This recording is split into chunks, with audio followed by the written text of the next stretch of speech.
The sky darkened as the first signs of the invasion appeared. It started with a faint glow on the horizon, barely noticeable. At first, just a ripple in the atmosphere. Then a massive ship emerged, a hulking behemoth that cast a shadow over the earth. Below, the sound of its arrival shook the world, a rumble that could be felt in every corner of the globe, from the quietest village to the busiest city. The aliens had come. The broadcast was clear and chilling. The Zorath spoke with cold authority. Their message echoed through every communication device. No one was spared. They declared that Earth was to be theirs, and that humanity would bow or be eradicated. The words were simple yet filled with dread. There was no warning, no chance to prepare. They expected surrender from the moment they arrived. And when the broadcast ended, the world held its breath, waiting for something, anything. Yet nothing happened. The silence was almost worse than the words themselves. But it didn't last long, as the global leaders convened in hastily assembled meetings in secret bunkers, on television, in homes and streets across the planet. There was only one response: humanity would not give up. They would not surrender, no matter how hopeless it seemed. The decision was made. No nation would bow, no leader would kneel. The fight would begin with whatever means they had left. The world's forces began to mobilize. But it wasn't just the armies that prepared. The streets saw resistance. The common people rose up without hesitation. Young men and women, once unaware of the wars that raged across the globe, now found themselves soldiers fighting for their homes and families. The old and young alike didn't hesitate. They ran to the front lines, armed with whatever they could find, from crowbars to firearms and even rocks. They fought not just for their survival, but for the future of their species. At first, the Zorath believed it would be over quickly. Their technology was vastly superior to anything humanity had. It was no contest.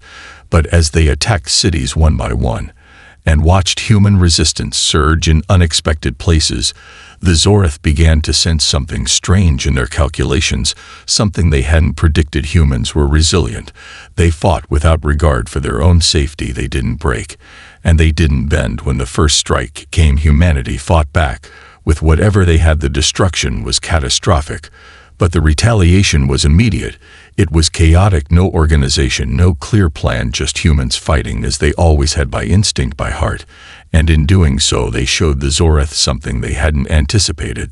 There were no lines to cross, no borders to divide. Humanity as a species was more than just the sum of its parts.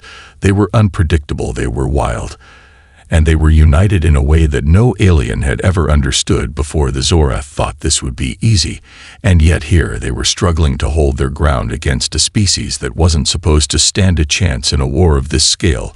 The Zorath had never met a race like humanity, and it would be their greatest mistake, underestimating them. The first strike by the Zorath had left entire cities in ruins, but it also sparked something deep within humanity, a fire that couldn't be put out. In every corner of the earth, people rose up. They fought not just with weapons, but with an energy and determination that the invaders could not comprehend. It wasn't long before the Zorath began to realize that they had underestimated the resistance. They had expected fear to drive humans to hide in bunkers, to submit, but instead they saw a force that couldn't be controlled. The attacks were everywhere, from the ruins of Paris to the alleyways of New York. It was chaos on a scale they hadn't anticipated. Humanity had no central command, no unified military structure. It was a patchwork of soldiers, farmers, teachers, shopkeepers, children, all united by a single cause: to protect their homes. The Zorath countered with brutal force. They launched bombardments and sent waves of soldiers to crush resistance. But the humans fought back in every way imaginable. Some took to the streets with rifles, others built makeshift weapons from anything they could find. Every fight was a battle of wits.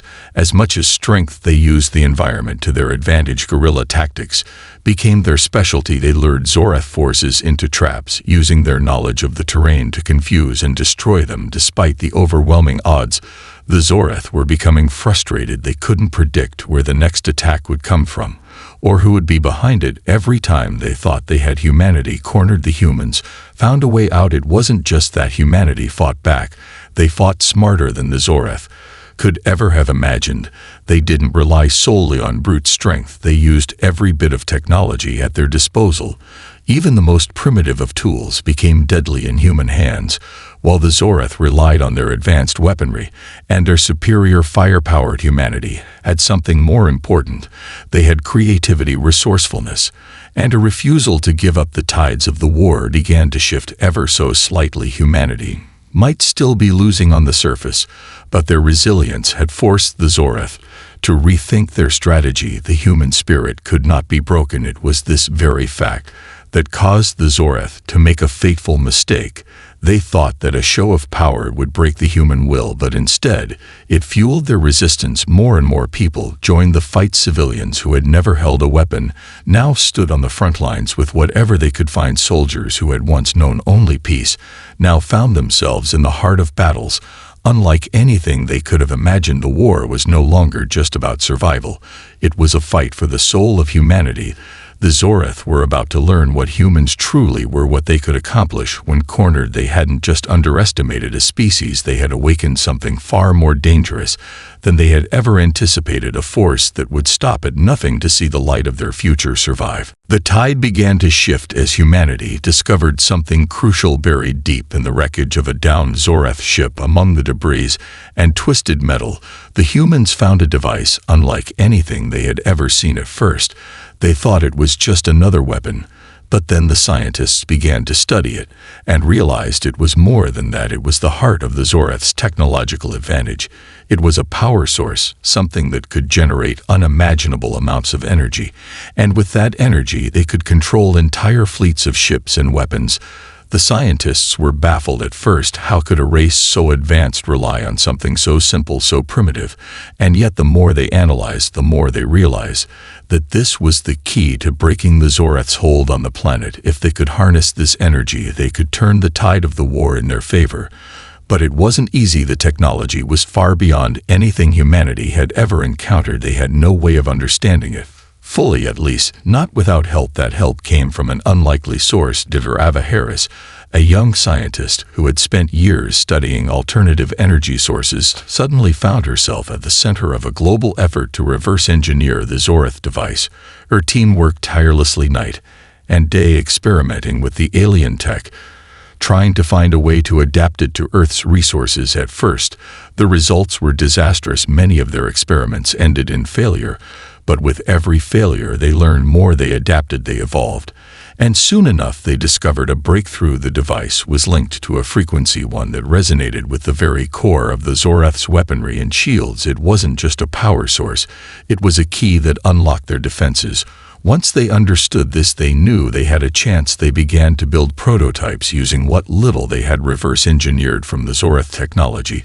The first successful test came in a remote desert outpost, where they managed to disable an entire alien weapon system with a single pulse. It was a moment of pure exhilaration, the first true victory against the Zorath. Not just in battle, but in their own technology. Word spread quickly across the world about the success. Humanity had not only survived, but had just gained a weapon that could level the playing field. The global leaders saw the shift. They saw an opportunity. They began to rally their forces, preparing to strike back at the alien invaders with weapons and technology they had only dreamed of using. Just days earlier, the Zorath were still arrogantly confident in their superiority. But now their weapons were no longer invincible, and their shield systems were compromised. The tide of the war had begun to turn, and the Zorath were realizing that the very technology they had relied on to conquer the galaxy was the same thing that would bring them to their knees. They had made a critical error.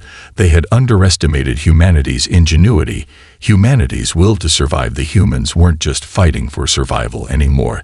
They were fighting with a purpose, with a new strength that came from understanding the very technology that had once made them vulnerable. The Zorath had underestimated Earth's creativity, and now they were paying the price for it. Humanity's resistance had turned into an unstoppable force, and the Zorath were finally starting to understand the true cost of their arrogance. The Zorath began to realize too late that they were no longer fighting just for control of Earth. They were fighting to maintain their very existence. Humanity had tapped into something beyond their expectations. They had taken the Zorath's most advanced weapon and turned it against them with shocking efficiency as Earth's military forces began to incorporate the alien technology. The Zoreth's once powerful fleet began to lose its edge. Entire squads of alien soldiers were rendered powerless in moments, their weapons malfunctioning, their shields collapsing under human-made energy pulses. The Zoreth had been prepared for war, but they had not prepared for the cunning of an adversary that refused to quit. With each passing day, humanity's resistance grew more coordinated, more sophisticated. They began launching coordinated strikes across the globe, targeting key Zoreth supply lines and strongholds. The Zoreth's once perfect strategies were now being systematically dismantled by a ragtag collection of soldiers, freedom fighters, and civilians. Each attack was a surprise, each victory a testament to human resolve. Humanity had found its rhythm, and with each success, they drew closer to an impossible dream victory against an enemy that should have destroyed them. A shadow of fear began to creep into the minds of the Zoreth commanders. They had not expected this. They had not expected humans to adapt so quickly or to fight with such unity and purpose. What had started as a series of isolated skirmishes soon evolved into full-scale battles. Humanity's guerrilla tactics had become too much for the Zoreth to handle. They relied on overwhelming power and precision. But humans fought differently. They didn't need a perfect plan, they just needed to fight together. With everything they had, soon enough, humanity's secret weapon, the pulse disruptor, was deployed in full force. It wasn't just an energy weapon. It was a symbol of what Earth had become, a testament to their ingenuity and unity. As the first major Zoreth stronghold fell, humanity's resolve only strengthened. Cities that had once been on the brink of total destruction now stood proudly as symbols of resistance. They were no longer just fighting to survive, they were fighting for their future and their place in the universe. The Zoreth tried to retaliate with everything they had, but they had underestimated humanity's resourcefulness. They had underestimated the power of the human spirit. Every human alive now had a role to play in this war, whether it was on the battlefield or behind the scenes. Every person had become a cog in the machine of resistance, and the machine was moving faster than the Zoreth could handle. Their confidence had shattered, their lines had broken, and the world watched as Earth began to reclaim what it had lost. The Zoreth's arrogance was their downfall. They had assumed they would be the masters of the universe, and humanity would be nothing but a footnote in their history. But humanity had no intention of becoming a footnote. They were writing their own story, one victory at a time.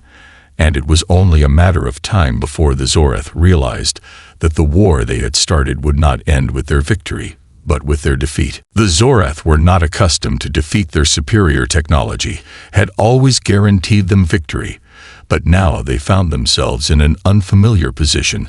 They were losing to a species they had deemed inferior. The unexpected resistance was wearing them down mentally and physically. Every new battle felt like a struggle for survival rather than a conquest for power, and the toll it took on their forces was beginning to show. Supply lines were stretched thin, morale among the troops was plummeting, and their once unshakable leadership began to falter. Desperate times led to desperate measures, and Captain Vrax, the commander of the invasion force, began to push for increasingly brutal tactics. With every failure, he resorted to methods that were more extreme, more dangerous, hoping that fear would restore their control. He ordered indiscriminate bombardments on cities that had been mostly abandoned, hoping to break the human will. But instead of surrender, the attacks only ignited a greater fury among Earth's defenders. Civilians who had never thought of themselves as soldiers picked up weapons and joined the fight. They were driven not just by survival, but by something far stronger, a desire to protect their families, their homes, their way of life. They fought as one now against the alien threat that seemed all but invincible, but humanity had no intention of giving up so easily. When Vrax's brutal tactics failed to bring the desired results, he turned to his final option, a weapon so powerful it could wipe entire cities off the map. In an instant, the Zoreth unleashed it without hesitation, but the humans were ready for it. Drakari had spent every waking hour working on a countermeasure based on the very technology the Zoreth had used against them. She had no idea if it would work, but the stakes were too high to do nothing. The moment the weapon fired, humanity's forces worked together to deploy their pulse disruptors. The weapon emitted a high-frequency wave that interfered with the Zoreth's energy field, and for the first time in the war humanity succeeded in stopping one of the Zoreth's most powerful attacks. Before it could do any real damage, the humans had proven something profound. They were not just survivors. They were now conquerors of their own fate. The battle was not over, but the Zoreth now understood they had made a critical error. They had underestimated humanity. They had assumed their technology would be enough, but it had only made them more vulnerable to a species that refused to back down. Each small victory by Earth became a rallying cry for the rest of the planet. The global resistance was no longer a collection of isolated pockets. It was a unified force with a common goal, and humanity wasn't just fighting back. They were changing the course of the war. They were fighting smarter than the Zoreth had anticipated in ways that no one could have predicted. The Zoreth's sense of invincibility was shattered, and they now faced an enemy they could not predict, an enemy they could not control. And as the war dragged on, the Zoreth would begin to realize something even more dangerous. Humanity was just getting started. The final strike had begun. Humanity's counteroffensive was in full swing. Every day, the Zoreth forces found themselves pushed further back. The once dominant fleet began to lose its grip on Earth's skies. Entire divisions of alien soldiers were overwhelmed by the resistance tactics that were becoming increasingly effective. Humanity was no longer just on the defensive. They were taking the fight to the enemy. They had a plan now. It was bold, and it was risky, but it was their only chance to end the war before the Zoreth could regroup and launch another wave of destruction. Under the leadership of General Quinn, the most brilliant and unpredictable military mind humanity had produced, the resistance began its final push to destroy the Zoreth command center deep within their mothership, hidden in the heart of their fleet. It was a mission no one thought possible, but humanity had a secret weapon, something the Zoreth never saw coming. Their ingenuity. The resistance had developed a prototype ship using a mix of scavenged Zoreth tech and human engineering. The ship was fast, agile, and equipped with the pulse disruptor tech humanity had perfected. It wasn't much compared to the power of the Zoreth fleet, but it had one key advantage: speed. The ship was capable of navigating through the enemy lines without being detected, and if it reached the heart of the mothership, it could disable the entire fleet with a single well-placed strike. It was a one-way mission, a suicide run, but Quinn and his team volunteered without hesitation, knowing that this was the moment that could change everything. The ship launched under the cover of darkness.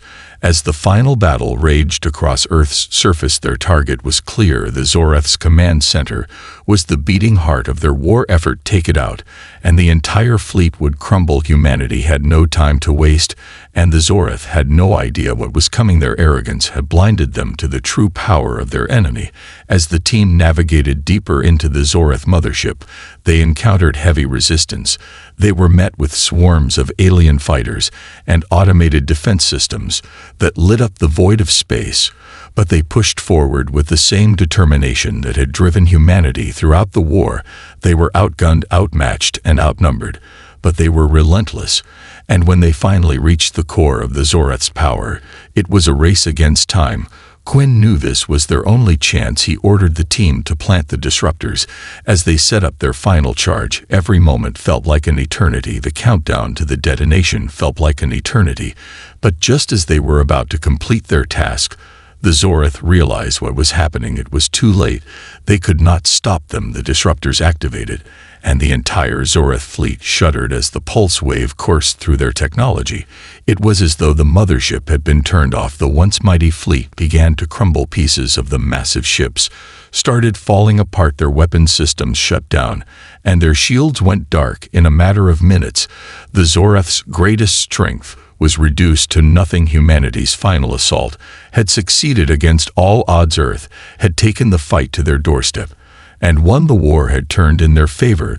The Zoreth fleet had been disabled, and their command structure was in chaos. Quinn and his team never made it back, but their mission had been a success. Humanity had proven that no force in the universe could break them, no matter how powerful, no matter how advanced. As the Zoreth fleet crumbled into nothingness, the victory reverberated across the planet. Humanity stood on the brink of something unimaginable.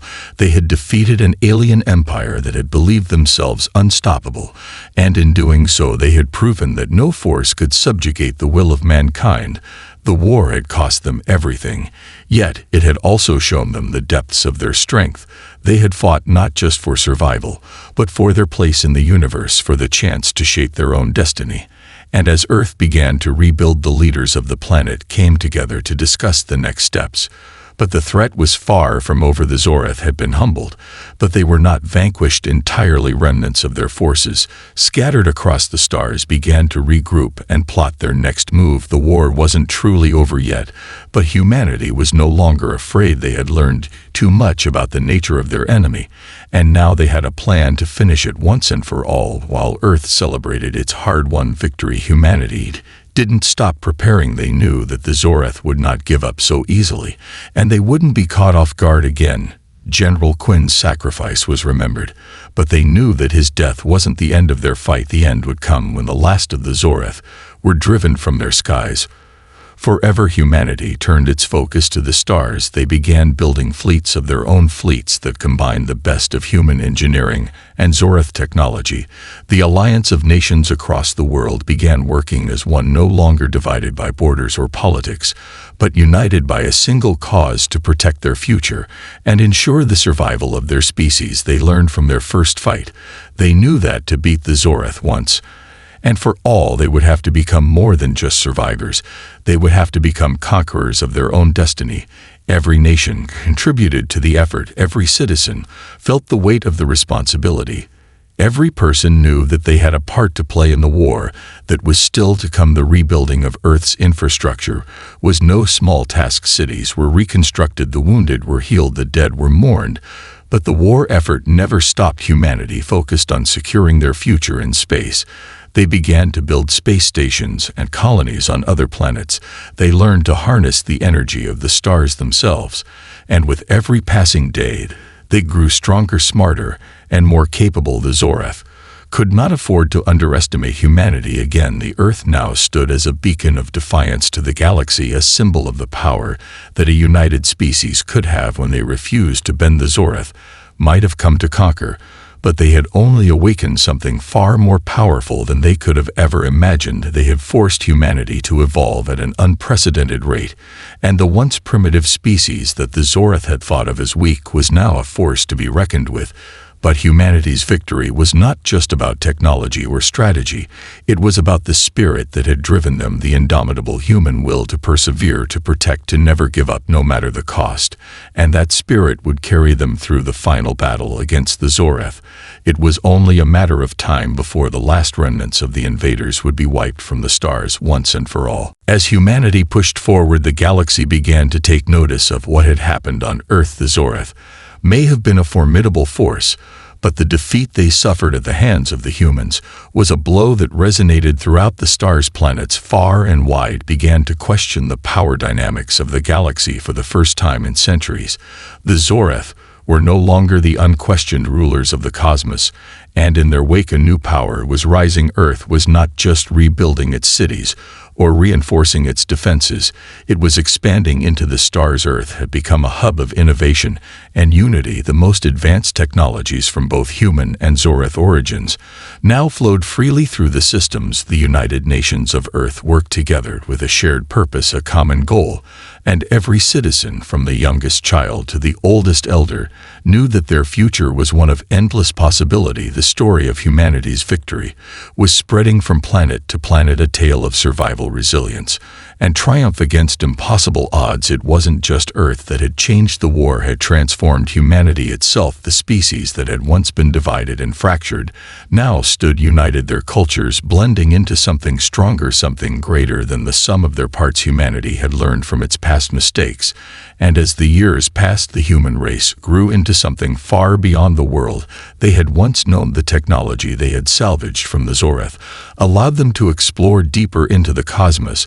They found new planets, new civilizations, and with every encounter, humanity's reputation spread. The Zorath may have been defeated, but they had not been forgotten. The remnants of their forces were scattered but still dangerous.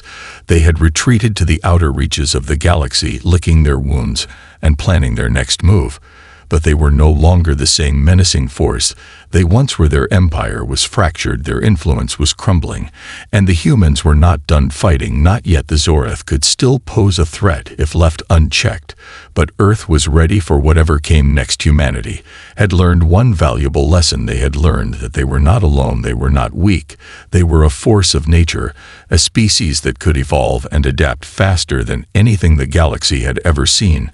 And so humanity set its sights on the stars, not in fear or in desperation, but with the knowledge that they had the power to shape their own future. They knew that they would be a beacon of hope to other species in the galaxy, that even in the darkest of times a species could rise from the ashes and become something greater and more unified than any empire could ever dream of. Humanity's reach began to extend farther than they ever thought possible. Their colonies spread across new worlds. Their fleets patrolled the outer edges of their new territory, and they found that they were not just capable of defending themselves, but of offering protection and solidarity to others who had suffered under the Zorath's reign. Their message was clear: humanity had been tested by fire, but they had emerged stronger from it. And now they stood ready to face whatever new challenges the galaxy had in store for them. The Zorath had chosen war, and they had shown humanity just how powerful they could be when pushed to their limits. But in doing so, they had also shown the galaxy the true strength of Earth's people. Humanity was no longer a fledgling species. They were a force that would not be ignored. The final chapter of humanity's struggle had arrived. The Zorath remnants were still out there, hidden in the deep reaches of space, plotting their next move, but they had become a shadow of their former selves. Their empire was shattered, their strength was fading, and they had learned the hard way that humanity was not to be underestimated. It wasn't just Earth's military that had grown stronger, it was humanity's entire way of life. The Earth had changed after the war. The unity forged in the fires of battle had become the foundation of a new era, where every nation worked together, where every person had a role to play in the future of humanity. And as Earth began to build its new future, one of exploration and peace, the remnants of the Zorath had no idea how to fight this new humanity. They could no longer rely on brute force or fear tactics. Humanity had transcended those limitations. They were now a species of creators, innovators, and leaders, not just surviving, but thriving. As they spread out into the stars, humanity formed alliances with other civilizations who had been oppressed by the Zorath in the past. Each new connection forged a bond of mutual respect and strength, and each alliance only made Earth's position in the galaxy stronger. The Zorath remnants were slowly being pushed into a corner. Their resources were dwindling, their power was fading, and Earth's fleets were becoming a constant presence in their space. But there was something the Zorath didn't account for. As they grew weaker, they became more desperate, more unpredictable, and dangerous. And the question remained: how far would they go to preserve what little power they had left? The leadership of Earth understood the delicate balance they were now walking. They couldn't afford to be complacent. Even though the war had been won, the remnants of the Zorath were still out there, and they had the potential to strike back with whatever scraps of power they could muster. But humanity had learned from the mistakes of the past. They had learned the value of diplomacy, of working together, not just among themselves, but with others who shared their values of peace and unity. The lessons of the war weren't forgotten. Humanity's rise from the ashes of destruction had transformed them into something greater than just survivors. They had become protectors of the weak, defenders of freedom, and advocates for the future of the galaxy. And as the last of the Zorath remnants made their final stand, humanity was ready. They had grown strong in spirit and technology. And when the final battle came, humanity did not fight out of hate or vengeance. They fought to ensure that the mistakes of the past would never be repeated again.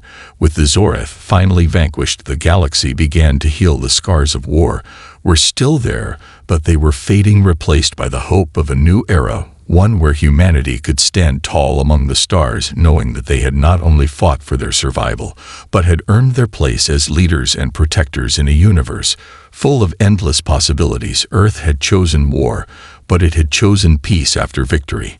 And in doing so, humanity had proven that even the greatest of empires could be brought to its knees by the unbreakable will of a species that would never stop fighting for what was right.